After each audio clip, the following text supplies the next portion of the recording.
Il gifle à mort l'émissaire des Francs. C'est le roi de Cordoue, Al-Mu'tamid ibn Abbad. Fin du 5e siècle de l'Hégire. Le roi des Francs en Espagne lui envoie une délégation de 500 hommes en émissaire pour lui annoncer l'augmentation de l'impôt qu'il payait déjà. Le roi, ne supportant pas l'humiliation, ordonna à ses soldats d'exécuter les émissaires, puis se chargea du chef de la délégation et le gifla jusqu'à ce qu'il meure et que ses yeux sortent de leurs orbites.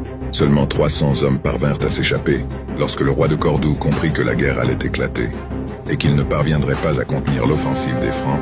Il fit appel au commandant des croyants, le berbère Youssouf ibn Tashfin, chef des Mourabitin, dont la capitale était située à Marrakech et dont le royaume s'étendait jusqu'au Cham.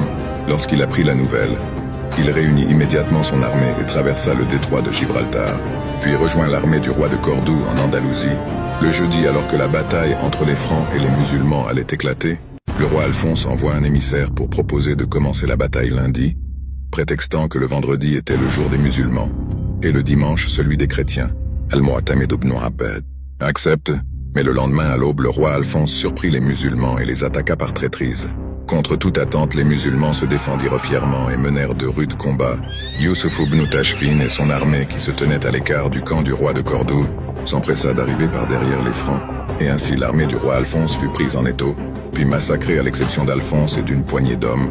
Cette victoire repoussera la chute de l'Andalousie à bien des années plus tard.